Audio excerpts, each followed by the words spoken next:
Hello, amazing Vikings. Here is Miss Clary.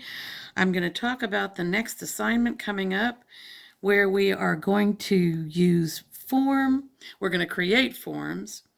We're going to start with shapes, and then we're going to turn them into forms. We'll create space, and we'll use color at the end. So we have already done this, actually, when we did our drawings of vases and bowls so long ago. We noticed that looking at an object straight on, you could see the entire shape, but turned at an angle, the shape changed, and we had to draw things differently. We created space by overlapping those objects that we drew because it made it appear that there was space on this table for 3 objects to be. We also created space when we drew our trees, the large tree and the medium tree and the small tree.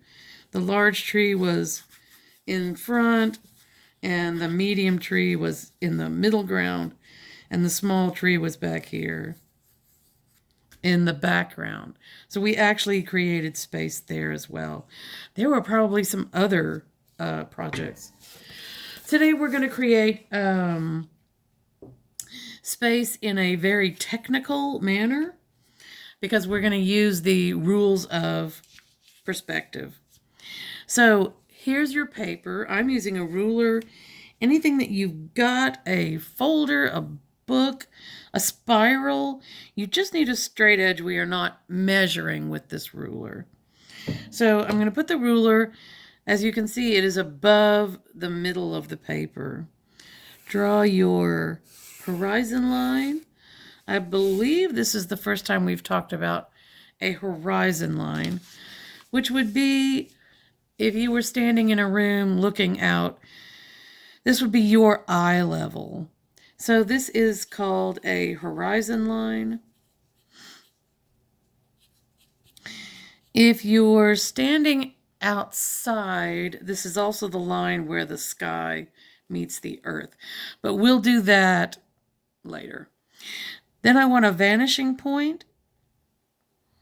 And so I'm going to put the vanishing point, the middle of the page would be right about there. I want it off the middle of the page a little bit right there. Because drawings are more interesting if they're not everything in the middle. So this is the vanishing point. If we were out in a field and a person was walking away from us, this is the point at which they would vanish from our sight. They would visually get smaller and smaller and smaller, and eventually, if you were in this very large flat field, they would vanish from your sight. So that is why it's called the vanishing point. But we're going to draw some cubes, but we're going to start with a square, because if you looked at this cube from the top, it's facing you, and this is the square. This is not a perfect square, but it was pretty close. So we are going to be able to draw the square in its entirety. So I'm going to draw it here. If you can draw it freehand like me, please do.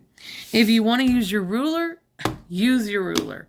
There, no problem using the ruler. In fact, it'll make all your corners really beautiful and your lines all perfectly straight.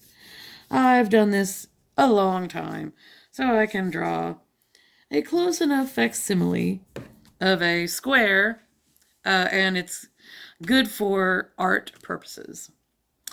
So this is a cube. We can see it.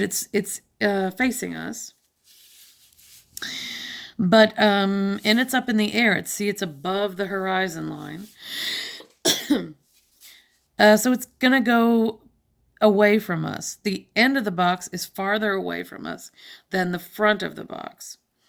So this is a little system that was developed in the Renaissance, the time that came after the Middle Ages, when they realized this concept that objects going away from you got smaller and smaller visually, because they don't actually, until they disappear from your sight. So I'm drawing this cube. I'm going to just about to turn it into a cube because this is a shape.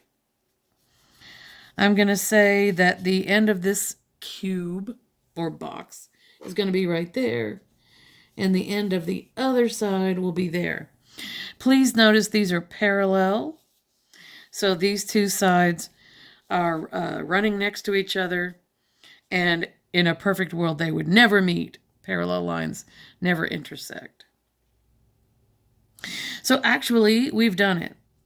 There is our cube going away from us in space. And I just decided where the cube would end. There's no rule about it. If you're an architect, there are rules. An architect would carefully measure this, and it would all be mathematically correct. But we are not doing a mathematical drawing. We're doing an art drawing. So this is close enough. I hope that there's no problem in you seeing this. I'm drawing lightly, which is what you should be doing. But I'll draw a little darker just so you can see. But your lines should be very light so that you can either erase them or emphasize them by going over them again. So there's a cube going away from us in space. We can do a cylinder going away from us in space. It would be, we are looking at it, it is facing us, so we can see the circle in its entirety. And it is going away from us in space. I'm drawing them really close together so that you can see it completely in the video. So when you draw the lines for it, if you're using a straight edge, which is great, the straight edge, wherever the straight edge hits the side of the circle first, is where the line is drawn, and never inside the circle. So there's the straight edge, it hits the circle right there. So I'm going to draw that line right there. I'm drawing it a little darker so you can see, but you would be drawing very nice and lightly. So now I should make this a darker line so you can see it, but okay. So I've done it. Hopefully you can see it. When I draw the edge of the back end of the circle, the back of the circle, of the cylinder, it's got to be curved like the front. So it can't be straight because it doesn't have a straight edge. It's a tube flying in space, flying straight at you. So there's a tube flying towards you in space. We could draw a triangle.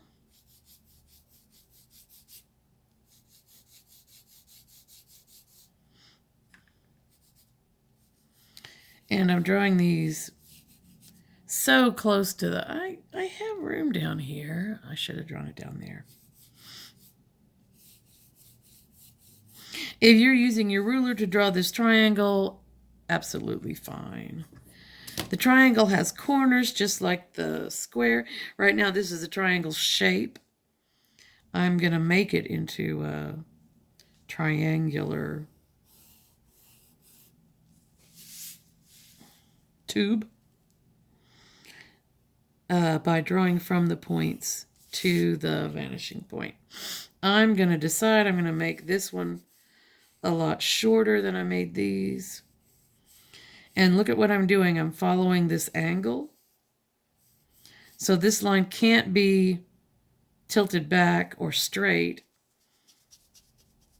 It's got to follow the side that I made it from. So this side was at this angle, so the back has to be at this angle. Next I could draw a, but I know that I wanted to show you a letter form. So here's another square shape. But I'm going to draw, I don't know, a P. That's what I did on my example for you. I don't know why I keep choosing a P. It's a pretty easy letter. You can draw any letter inside this shape. And then to draw it to the vanishing point, I would use all the little corners that it has created. The letter has created. So from each corner, and then I would use the corner of the circular part, wherever the line first hit it, there. Then I can get rid of the square, and I'll also make this block letter not super wide. There, and there. And I might be able to cut it off right there. I think that's about right, actually. Since that's the end of the square right there. And there you have it. I'm going to erase part of this so you can see the letter. And so now there's a P coming at you in space, a letter P, a cube, a tube or cylinder, and a triangular box cube coming at you in space. So if you've drawn along with me, you can count this as your first drawing, and then you make a drawing, and then turn them both in for an easy 100 summative. Thank you for drawing with me today. Bye.